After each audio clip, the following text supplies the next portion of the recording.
Hello friends. Market के लिए कुछ न्यूज़ निकल कर आई है जो कि नेक्स्ट वीक के मार्केट को अफेक्ट कर सकती है। उसके बारे में हम लोग बात करेंगे, क्योंकि हमें मार्केट में नई नई न्यूज़ जो आती है उसके ऊपर नज़र रखना ज़रूरी होता है।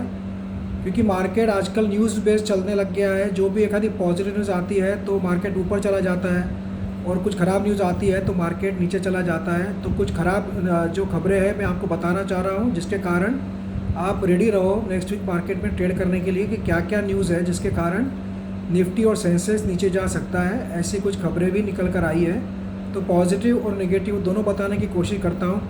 कल मैंने आपको वीडियो बनाकर बताया था कि मार्केट ऊपर क्यों गया, उसके पॉजिटिव न्यूज़ क्या आई थी, उसके बारे में हमने बात की थी। जो कि चाइना के सेंट्रल बैंक ने वहाँ के इंटरेस्ट रेट कम किए थे, उसके कारण ज़बरदस्त तेज़ी देखने को मिली हमें मार्केट में फ्राइडे को। और उसी के उलट अभी कुछ निगेटिव न्यूज़ भी है जिसको आपको समझना ज़रूरी है, जो कि निकल कर आ रही है मोस्टली यूरोप और अमेरिका से। फ्रेंड्स, जैसे कि फ्राइडे को अमेरिकन मार्केट जो था वो एवरेज क्लोज हुआ है। पहले तो बहुत ज़्यादा नीचे गया था पर बाद में रिकवर हुआ, पर रिकवर इतना भी नहीं हुआ कि ऊपर चला गया। तो करीब करीब थर्सडे के क्लोजिंग के आसपास ही जाकर मार्केट रुक गया है। तो ना ज़्यादा बहुत ज़्यादा ऊपर गया है, ना बहुत ज़्यादा नीचे गया है। तो एवरेज क्लोजिंग दी है Dow Jones, S&P 500 and Nasdaq ने। हालांकि नैस्डैक में थोड़ी बहुत गिरावट देखने को मिल रही है, तो ये एवरेज क्लोजिंग कहा जाएगा। तो उसका इम्पैक्ट भी हमें मार्केट पे देखने को मिलेगा मंडे को, जो कि हमारी ओपनिंग भी एवरेज हो सकती है। बट उसके बाद में अभी 2 दिन बाकी है, आज सैटरडे है और संडे है। उसमें जो जो न्यूज़ निकल कर आएगी उसका इम्पैक्ट हमें मंडे को मार्केट में देखने को मिलेगा। तो उसमें से जो आज न्यूज़ आई है उसके बारे में आपको बताना चाहूँगा। US फेड ने कहा है, US फेड मतलब वहाँ के जो सेंट्रल बैंक है, उसने स्टेटमेंट दिया है कि रियल एस्टेट सेक्टर में स्लो डाउन आने वाला है 2023 से। 2023 से स्लो डाउन एक्सपेक्टेड है, बिकॉज इंटरेस्ट रेट इतना ज़्यादा बढ़ाने वाले हैं इस साल में। तो उसके कारण क्या होगा, होम लोन्स महंगे हो जाएंगे, क्योंकि 70-80% लोग होम लोन लेके ही बाय करते हैं घर। तो उसका इंटरेस्ट रेट बढ़ने के कारण थोड़ा सा उसका इम्पैक्ट हमें देखने को मिलेगा रियल एस्टेट सेक्टर पे। और रियल एस्टेट सेक्टर में जितना भी सप्लाई होता है उसका भी इम्पैक्ट उन कंपनियों पे भी देखने को मिलेगा। ये स्टेटमेंट निकल कर आया है कि रियल एस्टेट स्लो डाउन शुरू हो जाएगा पूरे वर्ल्ड में 2023 से। ये एक स्टेटमेंट भी जो कि ख़राब है मेरा मार्केट के लिए।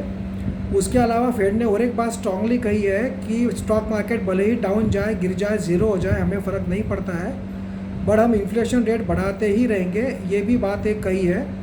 उसके अलावा वहाँ के जो एक बड़े जो इन्वेस्टर है जिम कैरल बोल के, उन्होंने बहुत बड़ा स्टेटमेंट दिया है कि इन्फ्लेशन को कंट्रोल करने के लिए फेड को जो इंटरेस्ट रेट है वो स्पीडीली बढ़ाने चाहिए, ना कि धीरे धीरे, नहीं तो इन्फ्लेशन आउट ऑफ कंट्रोल हो जाएगा।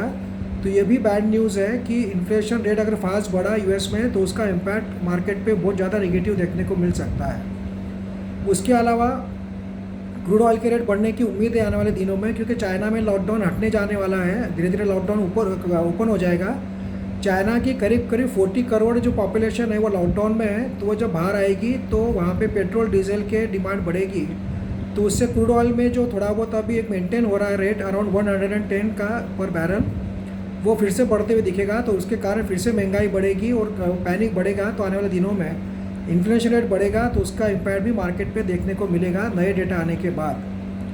उसके अलावा पेंटागन का स्टेटमेंट आया है। पेंटागन मतलब USA का जो सिक्योरिटी काउंसिल है, उसका स्टेटमेंट आया है कि वॉर जल्दी ख़त्म होने वाला नहीं है। यूक्रेन रशिया का वॉर वो साल के एंड तक जा सकता है।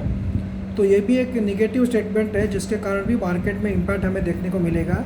क्योंकि सबको लग रहा था कि वॉर अभी ख़त्म हो जाएगा, बट पेंटागन जो कि बहुत अच्छा रिसर्च करती है और पूरे सिक्योरिटी का पूरे वर्ल्ड में जहाँ भी वॉर होता है या टेररिस्ट एक्टिविटी होती है उस पर नज़र रहती है उनकी, तो उनका स्टेटमेंट आया है कि वॉर साल के एंड तक चल सकता है, मतलब दिसंबर तक खींचा जा सकता है। तो ये भी एक नेगेटिव न्यूज़ है मार्केट के लिए।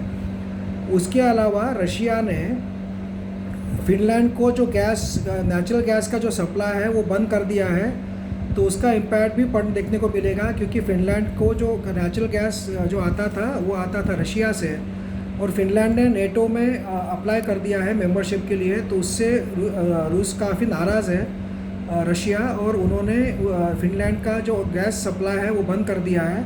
तो उसका इम्पैक्ट भी यूरोप पे देखने को मिलेगा। फिनलैंड को कहीं और से बाय करना पड़ेगा ज़्यादा रेट में, और उसके कारण भी कहीं ना कहीं यूरोप में टेंशन बढ़ते हुए नज़र आ रहा है इस स्टेप के कारण। आगे जाके फिनलैंड भी इस वॉर में शामिल होगा कि नहीं, इसके बारे में सब लोग देख रहे हैं, नज़र बनाए हुए हैं। तो ऐसी काफ़ी बातें हैं जो कि नेगेटिव इम्पैक्ट डाल सकती है नेक्स्ट वीक मार्केट में, तो उस पर आपको नज़र बना के रखना चाहिए। तो मार्केट अभी जो भागा है तो थोड़ा भागेगा, 2 दिन भागेगा, 1-2 दिन नीचे आएगा, ऐसे ही चलता रहेगा, वोलेटाइल मार्केट रहने वाला है। इसीलिए आप प्रॉफिट बुकिंग करते रहिए। भले ही आपको बहुत ज़्यादा बुलिश है कोई शेयर के बारे में तो 100% मत बेचिए भले ही, बट 30-40% शेयर्स बेच के आपका प्रॉफिट बुकिंग करते रहिए। शेयर जब नीचे गिरता है तो फिर से नीचे बाय कीजिए मार्केट के साथ, जब गिरता है जब, और जब मार्केट ऊपर जाता है तो प्रॉफिट बुकिंग कर सकते हैं। इस तरीके से आप बने रहिए मार्केट में। अभी काफ़ी गुड न्यूज़ और बैड न्यूज़ मार्केट में चलती रहेगी। गुड न्यूज़ आएगी तो मार्केट थोड़ा ऊपर जाएगा, बैड न्यूज़ आएगी तो नीचे गिरेगा।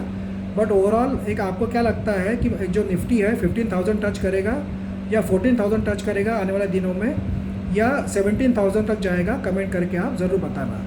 तो देखते हैं क्या होता है। बट थोड़ी सी बहुत नेगेटिव न्यूज़ ज़्यादा आती है आजकल, पॉजिटिव न्यूज़ बहुत कम आती है, क्योंकि इन्फ्लेशन रेट बढ़ रहे हैं, महंगाई बढ़ रही है, ऑयल शॉर्टेज है, फूड शॉर्टेज है, तो इसके कारण भी पैनिक मार्केट में बना रह सकता है। तो देखते हैं आने वाले अभी मंडे को इसका इम्पैक्ट मार्केट पे क्या पड़ता है। Thank you friends.